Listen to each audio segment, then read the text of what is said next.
ഇന്ത്യക്ക് റഷ്യയും അമേരിക്കയും അഞ്ചാം തലമുറയിൽപ്പെട്ട യുദ്ധവിമാനങ്ങൾ തരാൻ തയ്യാറാണ്. എന്നാൽ ഇതിൽ ഇന്ത്യ ഏത് സ്വീകരിക്കും? അതൊരു വലിയ കൺഫ്യൂഷനാണ് മനസ്സിൽ ചോദിക്കുന്നത്. കാരണം എന്ന് പറഞ്ഞാൽ ഇപ്പോൾ അഞ്ചാം തലമുറ യുദ്ധവിമാനം ലോക്ക്ഫീഡ് മാർട്ടിൻ എന്ന് പറയുന്ന അമേരിക്കൻ കമ്പനി നിർമ്മിച്ച F-35 എന്ന് പറയുന്ന ഏറ്റവും അത്യന്താധുനികമായ യുദ്ധവിമാനമുണ്ട്. എല്ലാ രാജ്യങ്ങൾക്കും അമേരിക്ക ആ യുദ്ധവിമാനം നൽകാറില്ല. പക്ഷേ ഇന്ത്യക്ക് നൽകാൻ തയ്യാറാണെന്ന് ഡൊണാൾഡ് ട്രംപ് പറയുന്നു. അപ്പോൾ ഇന്ത്യക്ക് എന്തിനാണ് F-35 എന്ന് പറയുന്ന ശബ്ദത്തേക്കാൾ വേഗത്തിൽ സഞ്ചരിക്കാൻ കഴിയുന്ന റഡാറുകളെയൊക്കെ വെട്ടിച്ച് മുന്നേറാൻ കഴിയുന്ന ഈ അഞ്ചാം തലമുറ യുദ്ധവിമാനം നൽകുന്നത്? അപ്പോൾ ഇന്ത്യ എന്ന് പറയുന്നത് ലോകത്തെ ഏറ്റവും അധികം രാജ്യങ്ങളിൽ നിന്ന് ആയുധങ്ങളൊക്കെ വാങ്ങിക്കൂട്ടുന്ന രാജ്യങ്ങളിലൊന്നാണ്. അപ്പോൾ അങ്ങനെയുള്ള ഒരു ഇന്ത്യ F-35 എന്ന് പറയുന്ന യുദ്ധവിമാനം വാങ്ങിയാൽ അത് അമേരിക്കയ്ക്ക് വലിയ പരസ്യമാണ്. മാത്രമല്ല ഇന്ത്യക്ക് വലിയ രണ്ട് ശത്രുക്കളുണ്ട്, ചൈനയും പാകിസ്ഥാനും. ലോകത്ത് മറ്റ് രാജ്യങ്ങൾക്ക് ഇല്ലാത്ത തരത്തിലുള്ള ശത്രുക്കളാണ്. ഇടയ്ക്കിടയ്ക്ക് ചൈനയും പാകിസ്ഥാനും ഒക്കെ ഇന്ത്യയെ ആക്രമിക്കും. അത്തരത്തിലുള്ള ആക്രമണം ഉണ്ടാകുമ്പോൾ F-35 എന്ന് പറയുന്ന യുദ്ധവിമാനം ഉപയോഗിച്ച് അവയെ പ്രതിരോധിക്കാൻ കഴിയും. ഡൊണാൾഡ് ട്രംപ് നമുക്ക് വാക്ക് തരികയാണ്. അപ്പോൾ ഇത്തരത്തിലുള്ള അത്യന്താധുനികമായ യുദ്ധവിമാനം ഇന്ത്യയും വാങ്ങിച്ചു എന്ന് പറഞ്ഞാൽ അമേരിക്കയ്ക്ക് ഈ ആയുധ വ്യാപാര കമ്പോളത്തിൽ വലിയൊരു മേൽക്കൈ കിട്ടും. അതുകൊണ്ടൊക്കെയാണ് പറയുന്നത്. പക്ഷേ നമ്മൾ അതിനോട് വലിയ താല്പര്യം കാണിക്കുന്നില്ല. ഈ സമയത്ത് തന്നെയാണ് റഷ്യയുടെ Su-57 എന്ന് പറയുന്ന മറ്റൊരു സ്റ്റെൽത്ത് യുദ്ധവിമാനം നമുക്ക് തരാൻ തയ്യാറാകുന്നത്. അതും ഏതാണ്ട് Su-57 ഇന്ത്യയായിട്ട് ചേർന്ന് ചെയ്യാമായിരുന്നു. അതായത് നേരത്തെ ഇന്ത്യയും റഷ്യയും കൂടെ ചേർന്ന് സംയുക്തമായിട്ടൊരു അഞ്ചാം തലമുറ യുദ്ധവിമാനം നിർമ്മിക്കാൻ തീരുമാനിച്ചിരുന്നു. പക്ഷേ സാമ്പത്തിക കാരണങ്ങളാൽ ടെക്നിക്കലായിട്ടുള്ള ചില പ്രശ്നങ്ങൾ കാരണം കൊണ്ട് ഇന്ത്യ അതിൽ നിന്ന് പിന്മാറി. അങ്ങനെയാണ് സോവിയറ്റ് യൂണിയൻ Su-57 എന്ന് പറയുന്ന ഈ സ്റ്റെൽത്ത് വിമാനം നിർമ്മിച്ചത്. അന്ന് ഇന്ത്യ പങ്കാളിയായിരുന്നെങ്കിൽ ഇന്ത്യയും കൂടെ ആകുമായിരുന്നു. ഇപ്പോൾ ഇന്ത്യയിൽ കർണാടകയിൽ വെച്ച് ഒരു എയ്റോ സ്പേസിൽ ഒരു എക്സിബിഷനൊക്കെ നടത്തി, ഈ വ്യോമ വിമാനങ്ങളുടെയൊക്കെ. ഇതിൽ Su-57 പങ്കെടുത്തു. അതുപോലെ തന്നെ F-35 എന്ന് പറയുന്ന അമേരിക്കൻ വിമാനവും പങ്കെടുത്തു. അപ്പോൾ അമേരിക്കൻ യുദ്ധവിമാനത്തിൻ്റെ പ്രത്യേകത എന്ന് പറയുന്നത് 50,000 അടി ഉയരത്തിൽ പറക്കാൻ സാധിക്കും.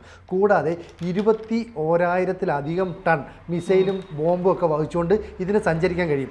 ചെറിയ റൺവേയിൽ നിന്ന് കുത്തനെ പറന്നുയരാൻ കഴിയും. അങ്ങനെ ആധുനികമായ സംവിധാനങ്ങളെല്ലാം നിറച്ച ഒരു യുദ്ധവിമാനമാണ് സ്റ്റെൽത്ത് യുദ്ധവിമാനമാണ് F-35. അതിന് സമാനമാണ് റഷ്യയുടെ Su-57. ഇതിൻ്റെ ഒരു പ്രത്യേകത എന്ന് പറയുന്നത് ഇത് ഒറ്റ സീറ്റുള്ള ഇരട്ട എഞ്ചിനുള്ള യുദ്ധവിമാനമാണ്. അപ്പോൾ ഇതിന് ഈ ചെറിയ റൺവേയിലേക്ക് വന്ന് കുത്തനെ ഇറങ്ങാൻ പറ്റും. തിരിഞ്ഞും മറിഞ്ഞുമൊക്കെ ഒഴിഞ്ഞു മാറിപ്പോകാൻ പറ്റും. ശബ്ദത്തിൻ്റെ 2 ഇരട്ടി വേഗത്തിൽ സഞ്ചരിക്കാൻ സാധിക്കും. എന്ന് പറഞ്ഞാൽ അമേരിക്കയുടെ F-35നേക്കാൾ കുറച്ച് അഡ്വാൻറ്റേജ് കൂടുതലുണ്ട് എന്നാണ് Su-57 വ്യക്തമാക്കുന്നത്. മാത്രമല്ല അഫോർഡബിൾ പ്രൈസാണ്. ഇപ്പോൾ F-35 എന്ന് പറയുന്ന യുദ്ധവിമാനം അത് വാങ്ങണമെങ്കിൽ ഏതാണ്ട് 80 മുതൽ 115 മില്യൺ അമേരിക്കൻ ഡോളർ നമ്മൾ ചിലവാക്കണം. പക്ഷേ Su-57ൻ്റെ വില എന്ന് പറയുന്നത് 40 മുതൽ 45 അമേരിക്കൻ ഡോളർ മാത്രമേ ഉള്ളൂ. അപ്പോൾ നമ്മൾക്കത് വാങ്ങാൻ സാധിക്കും. ഇത്തരത്തിൽ യുദ്ധവിമാനങ്ങൾ വാങ്ങുന്നതിൽ പ്രൈസിന് ഒരു നിർണായക ഘടകമുണ്ട്. അപ്പോൾ നമ്മൾ സാധാരണഗതിയിൽ F-35 വാങ്ങുകയാണെങ്കിൽ 1 മണിക്കൂർ പറക്കാൻ 36,000 അമേരിക്കൻ ഡോളർ ചിലവാകും. മൊത്തം പറയുകയാണെങ്കിൽ അതായത് നമ്മൾ ആയുഷ്കാലം നമ്മളിതിനെ മെയിൻറ്റെയിൻ ചെയ്യണം, അതുപോലെ തന്നെ പാർട്സ് മാറ്റണം, അങ്ങനെയൊക്കെ വരികയാണെങ്കിൽ 1.16 ട്രില്യൺ ഡോളറിൻ്റെ ചിലവ് നമുക്ക് വരും. അപ്പം വലിയ ചിലവാണ് ഈ അമേരിക്കയുടെ സ്റ്റെൽത്ത് വിമാനം നമ്മൾ വാങ്ങിയാൽ. പക്ഷേ അമേരിക്കയെ സംബന്ധിച്ചിടത്തോളം നമ്മൾ അവരുടെ യുദ്ധവിമാനം വാങ്ങുന്നില്ല എന്ന് പറയുന്നത് ലോക രാജ്യങ്ങൾക്ക് മുന്നിൽ അവരുടെ ഒരു വില കുറച്ച് കാണിക്കുമോ എന്നൊരു ഭയമുണ്ട്. ഇപ്പം നമ്മൾ റഫേൽ യുദ്ധവിമാനം ഫ്രാൻസിൽ നിന്ന് വാങ്ങി. വാങ്ങിയതിന് ശേഷം ഈ റഫേൽ യുദ്ധവിമാനത്തിന് ഭയങ്കര ഡിമാൻഡാണ്. അപ്പോൾ ഇന്ത്യ പോലൊരു രാജ്യം ഒരു യുദ്ധവിമാനം വാങ്ങുകയാണെങ്കിൽ അതിന് ആക്യുറസി, അതല്ലെങ്കിൽ അഫോർഡബിൾ പ്രൈസ്, അത് മെച്ചപ്പെട്ട സാധനമാണെന്നുള്ള അമേരിക്ക അതിൻ്റെ സാങ്കേതിക വിദ്യ തരുന്നില്ല, അല്ലെങ്കിൽ ഇവിടെ നമുക്കത് വീണ്ടും ഉണ്ടാക്കാനുള്ള ഒരു ഫെസിലിറ്റി ഒന്നും തന്നെ ഇല്ലല്ലോ. അല്ല, അതെന്താ പ്രശ്നം? അമേരിക്കയെ സംബന്ധിച്ചിടത്തോളം അമേരിക്ക ഒരു യുദ്ധവിമാനം നൽകിയാൽ, അല്ലെ അവരുടെ വെപ്പൺസ് നൽകിയാൽ ആ രാജ്യത്തിന് വേണ്ട ബാക്ക് സപ്പോർട്ട് നൽകും. പക്ഷേ ടെക്നോളജി കൈമാറില്ല.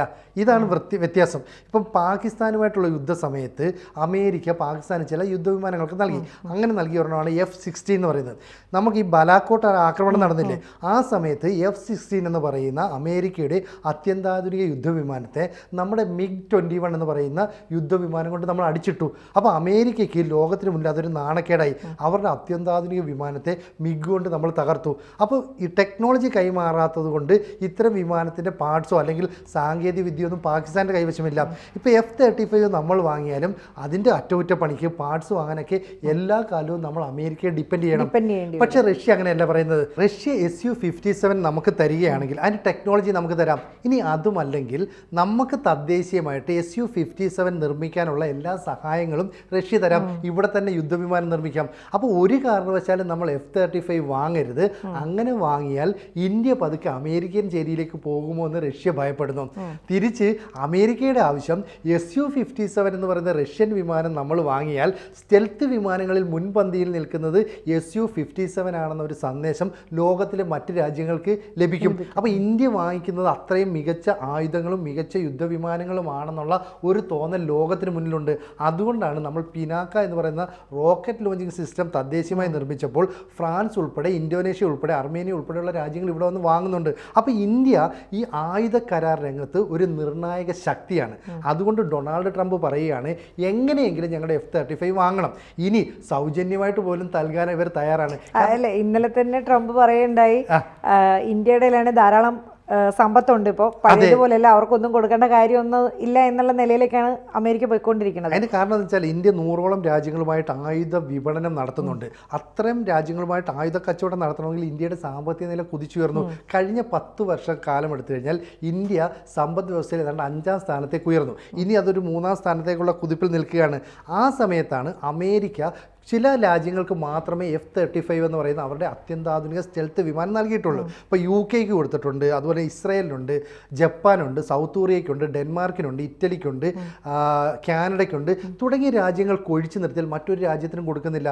മുഹമ്മദ് ബിൻ സൽമാൻ എന്ന് പറയുന്ന രാജകുമാരൻ, സൗദിയുടെ രാജകുമാരൻ കുറേ കാലമായി F-35 ചോദിക്കുകയാണ്. പക്ഷേ അമേരിക്ക കൊടുത്തില്ല. ഇന്ന് തരാം, നാളെ തരാമെന്നൊക്കെ പറയാം. ഇവിടെ ഇന്ത്യ ചോദിക്കാതെ ഡൊണാൾഡ് ട്രംപ് പറയുന്നത് ഇങ്ങോട്ട് തരാമെന്ന്. അത് എങ്ങനെയെങ്കിലും ഒന്ന് മേടിക്കണേ. അപ്പോൾ അങ്ങനെ മേടിച്ചാൽ അമേരിക്കയുടെ F-35 ലോക വ്യാപാര രംഗത്ത്, ഈ ആയുധ വ്യാപാര രംഗത്ത് വലിയ മേൽക്കൈ കിട്ടുമെന്ന് അവർ പ്രതീക്ഷിക്കുന്നു. റഷ്യയോടൊപ്പമാണ് നമ്മൾ ചേരുന്നതെങ്കിൽ റഷ്യയുടെ വിമാനത്തിനാണ് മേൽക്കൈ എന്നുള്ളൊരു ഇമേജ് സൃഷ്ടിക്കപ്പെടും. മാത്രവുമല്ല അമേരിക്കയെ നമ്മൾ പൂർണ്ണമായിട്ടും വിശ്വസിക്കില്ല. കാരണം അമേരിക്കൻ ആയുധങ്ങൾ വാങ്ങിയത് കൊണ്ട് തന്നെ പാകിസ്ഥാനെ ഈ കഴിഞ്ഞ കാർഗിൽ യുദ്ധ സമയത്തൊക്കെ അവർ സഹായിക്കുകയൊക്കെ ചെയ്തിരുന്നു. മാത്രവുമല്ല നമ്മൾ ഈ അമേരിക്കയോട് ഡ്രോണിൻ്റെ സഹായമൊക്കെ ചോദിച്ചപ്പോൾ അവർ തന്നില്ല. അന്ന് ഇസ്രായേലാണ് തന്നത്. അതുകൊണ്ട് പൂർണ്ണമായിട്ട് നമുക്ക് അമേരിക്കയെ വിശ്വസിക്കാൻ പറ്റില്ല.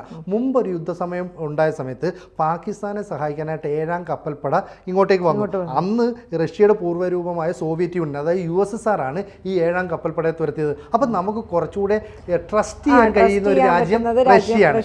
മാത്രമല്ല അവരുടെ സുഖോയ് 30 എന്ന് പറയുന്ന ഒരു യുദ്ധവിമാനമുണ്ട്. അത് നമ്മളാണ് ഇന്ത്യയിൽ നിർമ്മിച്ചത്. അതിൻ്റെ ടെക്നോളജി റഷ്യക്കാർ തന്നതാ. പക്ഷെ അമേരിക്ക അങ്ങനെ ടെക്നോളജി തരുന്നില്ല. മാത്രമല്ല സുഹൃത്താന്ന് പറഞ്ഞാലും ടെക്നോളജി അവർക്ക് അവരുടേതായ ചില താല്പര്യങ്ങളുണ്ട്. മാത്രമല്ല ബ്രഹ്മോസ് എന്ന് പറയുന്ന ഒരു മിസൈലുണ്ട്. ഇന്ത്യയും റഷ്യയും സംയുക്തമായി നിർമ്മിക്കുന്ന മിസൈലാണ്. ലോകത്ത് ഈ മിസൈലിന് ആവശ്യക്കാരേറെയാണ്. അപ്പോൾ റഷ്യയുടെ ടെക്നോളജിക്ക് അതിൻ്റേതായ ഗുണമേന്മയുണ്ട്. അപ്പോൾ അമേരിക്കയ്ക്ക് അതിൻ്റേതായ ഗുണമേന്മയില്ല എന്നൊരു ഇമേജ് സൃഷ്ടിക്കപ്പെടും. അതുകൊണ്ട് ഡൊണാൾഡ് ട്രംപ് പറയുകയാണ് മറ്റ് രാജ്യങ്ങളൊന്നും അറിയാതെ വേണമെങ്കിൽ ചില വിട്ടുവീഴ്ചകൾ ചെയ്യാം എന്ന് പറഞ്ഞാൽ സൗജന്യമായിട്ട് പോലും ഒരു F-35 നമുക്ക് തരാൻ അവർ തയ്യാറാണ്. F-35 യുദ്ധവിമാനം വാങ്ങണമെങ്കിൽ ഞാൻ നേരത്തെ പറഞ്ഞതുപോലെ 85 മുതൽ $115 മില്യൺ വരെ ചെലവാക്കേണ്ടി വരും. അപ്പോൾ ഇന്ത്യ ഇതിലേക്ക് US-ന്റെ F-35 പോവുകയാണെങ്കിൽ അതിൻ്റെ അർത്ഥം സാങ്കേതികമായുള്ള വിവരങ്ങളും നമുക്ക് തരണമെന്നുള്ളത് തന്നെയാണ്. അങ്ങനെ മാത്രവുമല്ല ഇത്രയും പണം ഇന്ത്യയുടെ ഇല്ല. അപ്പോൾ ഇന്ത്യ ഏതാണ്ട് ഒരു 100ഓളം F-35 വാങ്ങും എന്നൊക്കെയാണ് അമേരിക്ക ഒരു പബ്ലിസിറ്റി കൊടുക്കുന്നത്. അപ്പോൾ നമ്മുടെ അത്രയും വാങ്ങാനുള്ള പൈസയൊന്നുമില്ല. അപ്പോഴാണ് ക്വാഡ് എന്ന് പറയുന്ന ഒരു സഖ്യമുണ്ട്. അതായത് അമേരിക്ക, ഇന്ത്യ, ഓസ്ട്രേലിയ, ജപ്പാൻ. ഇതിൽ ഓസ്ട്രേലിയയുടെയും ജപ്പാനിൻ്റെയും വലിയ പൈസയുണ്ട്. അവരുടെ കയ്യിൽ വലിയ ആർമി ഇല്ല എന്ന് പറഞ്ഞാൽ വലിയ എന്താ പറയുക അംഗസംഖ്യയില്ല സൈന്യത്തിന്. പക്ഷേ ഇന്ത്യൻ സൈന്യം എന്ന് പറഞ്ഞാൽ ഭയങ്കര ശക്തമാണ്. അപ്പോൾ ഈ ഒരു ഘട്ടത്തിൽ അമേരിക്കയും അതുപോലെ തന്നെ ജപ്പാനും ഓസ്ട്രേലിയയും ചേർന്ന് ഇന്ത്യ ഒന്ന് സഹായിക്കുന്നു F-35 വാങ്ങാൻ. അവരെ സഹായിക്കും. ഇപ്പോൾ ജപ്പാനോ അല്ലെങ്കിൽ ഓസ്ട്രേലിയക്ക് ഒരു സഹായം ഉണ്ടെങ്കിൽ ഇന്ത്യയുടെ സഹായം അവർക്കും കിട്ടും. അതിൽ അമേരിക്ക ഇടനില നിൽക്കാം. പക്ഷേ ഇന്ത്യക്ക് എന്ത് വിട്ടുവീഴ്ചയാണ് ചെയ്യുന്നതെന്ന് അമേരിക്ക പരസ്യപ്പെടുത്തില്ല. കാരണം അത് പറഞ്ഞിട്ട് മറ്റ് രാജ്യങ്ങൾ പിന്നീട് F-35 വാങ്ങാൻ ഇവരോട് ബാർഗെയിൻ ചെയ്യും. അതുകൊണ്ട് അതിന് സമ്മതിക്കാൻ തയ്യാറല്ല. എന്തായാലും ശബ്ദത്തേക്കാൾ വേഗത്തിൽ സഞ്ചരിക്കുന്ന F-35 അതുപോലെ തന്നെ Su-57 എന്നീ യുദ്ധവിമാനങ്ങൾ ഇന്ത്യക്ക് കിട്ടിയേ പറ്റൂ. 5ാം തലമുറ യുദ്ധവിമാനങ്ങൾ നമുക്ക് വാങ്ങണം. മാത്രമല്ല നമ്മൾ തദ്ദേശീയമായിട്ട് യുദ്ധവിമാനങ്ങൾ നിർമ്മിക്കാൻ, ഈ 5ാം തലമുറ യുദ്ധവിമാനം നിർമ്മിക്കാൻ ആഗ്രഹിക്കുന്നുണ്ട്. അതിന് ഈ റഷ്യയുടെ SU-57 മേടിച്ചാൽ അവരുടെ ടെക്നോളജി നമുക്ക് കിട്ടും. ഫ്രാൻസിൻ്റെ ഈ റഫേൽ യുദ്ധവിമാനം വാങ്ങിച്ചുകൊണ്ട് റഫേൽ ടെക്നോളജി, അതായത് ഫ്രഞ്ച് ടെക്നോളജി നമുക്കുണ്ട്. ഇനി F-35 ഇന്ത്യ വാങ്ങണമെങ്കിൽ ഈ ടെക്നോളജി ഇന്ത്യയുമായിട്ട് ഷെയർ ചെയ്യണം. അങ്ങനെ ഇന്ത്യ മസിൽ പിടിച്ചാൽ ഡൊണാൾഡ് ട്രംപ് വില്ലിങ് ആയേക്കും. അങ്ങനെയാണെങ്കിൽ അമേരിക്കൻ ടെക്നോളജിയും കിട്ടും. അപ്പം ലോകത്ത് ഒരു രാജ്യത്തിനും റഷ്യൻ ടെക്നോളജിയും അമേരിക്കൻ ടെക്നോളജിയും ഒരുപോലെ കിട്ടിയില്ല. ഒപ്പം ഫ്രാൻസിൻ്റെ ടെക്നോളജി നമ്മുടെ കയ്യിലുണ്ട്. അങ്ങനെ ഇന്ത്യക്ക് ഒരു വലിയ മുന്നേറ്റം നടത്താൻ പറ്റും. അപ്പോൾ ഡൊണാൾഡ് ട്രംപിനെ സംബന്ധിച്ച് അവരുടെ അഭിമാന പ്രശ്നമാണ് ഇന്ത്യ F-35 എന്ന് പറയുന്ന അത്യന്താധുനിക യുദ്ധവിമാനം വാങ്ങുക. ലോകത്തെ ഏറ്റവും മുന്തിയ യുദ്ധവിമാനം തങ്ങളുടേതാണെന്ന് അവർ അവകാശപ്പെടുന്നു. പക്ഷേ F-35നേക്കാൾ വേഗത്തിൽ സഞ്ചരിക്കാൻ കഴിയുന്നു. അതായത് ശബ്ദത്തിൻ്റെ 2 മടങ്ങ് വേഗത്തിൽ SU-57 സഞ്ചരിക്കാൻ സാധിക്കും. മണിക്കൂറിൽ 2000-അടുത്ത് കിലോമീറ്റർ അല്ലേ? അതെ, അത്രയും സഞ്ചരിക്കാനുള്ളത്. അപ്പം മൊത്തത്തിൽ ഈ വിലക്കുറവ് F-57 ആണ്. അതുകൊണ്ട് നമ്മളത് വാങ്ങുന്നില്ല എന്ന് പറഞ്ഞാൽ ഡൊണാൾഡ് ട്രംപ് വില കുറച്ച് നമുക്ക് തരാൻ തയ്യാറാകും. ഒരു 35 യുദ്ധവിമാനങ്ങളെങ്കിലും നമ്മൾ വാങ്ങുമെന്നാണ് ഏറ്റവും ഒടുവിൽ ഡൊണാൾഡ് ട്രംപ് ഭരണകൂടം പുറത്തു വിടുന്ന വിവരങ്ങൾ. അപ്പം നമുക്ക് അത്രയും പൈസ ഇല്ല എങ്കിൽ അതിനനുസരിച്ച് സഹായം തരാം. അതുപോലെ തന്നെ സാങ്കേതികവിദ്യ ഉപയോഗിക്കാനുള്ള പെർമിഷൻ തരാം. ഒപ്പം അറ്റകുറ്റപ്പണി നടത്തുന്നതിനുള്ള സഹായം തരാം എന്നൊക്കെ പറയുന്നു. ഇപ്പോൾ ഡൊണാൾഡ് ട്രംപിൻ്റെ അമേരിക്കയും ഇന്ത്യയും തമ്മിൽ നല്ല ടേംസിലാണ്. എപ്പോഴാണ് ഈ ടേംസ് നഷ്ടപ്പെടുന്നതെന്ന് പറയാൻ പറ്റില്ല. കാരണം അമേരിക്ക നമുക്ക് പൂർണ്ണമായും വിശ്വസിക്കാൻ പറ്റില്ല. യൂറോപ്യൻ രാജ്യങ്ങളെ ഒറ്റയടിക്ക് തള്ളിക്കളഞ്ഞ രാജ്യമാണ്. അതുകൊണ്ട് നല്ല ടേംസിലിരിക്കുമ്പോൾ ഈ F-35 യുദ്ധവിമാനം വാങ്ങുന്നത് നല്ലതാണെന്ന് ഇന്ത്യയിലെ പ്രതിരോധ വിദഗ്ധരും പറയുന്നുണ്ട്. പക്ഷേ കാലാകാലങ്ങളായിട്ട് നമുക്ക് റഷ്യൻ യുദ്ധവിമാനങ്ങളാണ് ലഭിക്കുന്നത്, റഷ്യൻ ആയുധങ്ങളാണുള്ളത്. ഏതാണ്ട് ഇന്ത്യൻ ആയുധ സംഭരണത്തിൽ 60% റഷ്യൻ ആയുധങ്ങളാണ്. അതുകൊണ്ട് തന്നെ ഈ സുഖോയുടെ സാങ്കേതിക വിദ്യയൊക്കെ ഉള്ള ഈ SU-57 വാങ്ങിയാൽ മതിയെന്നുള്ള ഒരു അഭിപ്രായവും നിലനിൽക്കുന്നുണ്ട്. എന്തായാലും ഒരു 5ാം തലമുറ യുദ്ധവിമാനം നമ്മൾ വാങ്ങും. ഇനി F-35 വാങ്ങിയാൽ പോലും SU-57 റഷ്യയുടെ നമ്മൾ വാങ്ങും. ഇപ്പോൾ അമേരിക്കയുടെ ഡിമാൻഡ് SU-57 ആണ് നമ്മൾ വാങ്ങാൻ അന്തിമമായിട്ട് തീരുമാനമെടുക്കുന്നതെങ്കിൽ അതിനു മുമ്പായിട്ട് ഒരു F-35 യുദ്ധവിമാനമെങ്കിലും ഞങ്ങളുടെ അതെ അതെ. അപ്പം ഡൊണാൾഡ് ട്രംപ് വേണമെങ്കിൽ ഒരു ഗിഫ്റ്റായിട്ട് പോലും നമുക്ക് ഈ യുദ്ധവിമാനം തരാൻ തയ്യാറായിരിക്കും. കാരണം ഇന്ത്യ അത്രയും വലിയൊരു ശക്തിയാണ്.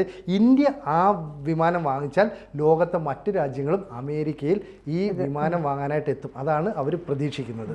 കൂടുതൽ വാർത്തകളും വിശേഷങ്ങളും നിങ്ങളിലേക്ക് എത്താൻ ABC മലയാളം സബ്സ്ക്രൈബ് ചെയ്യുക, ബെൽ ബട്ടണും അമർത്തുക.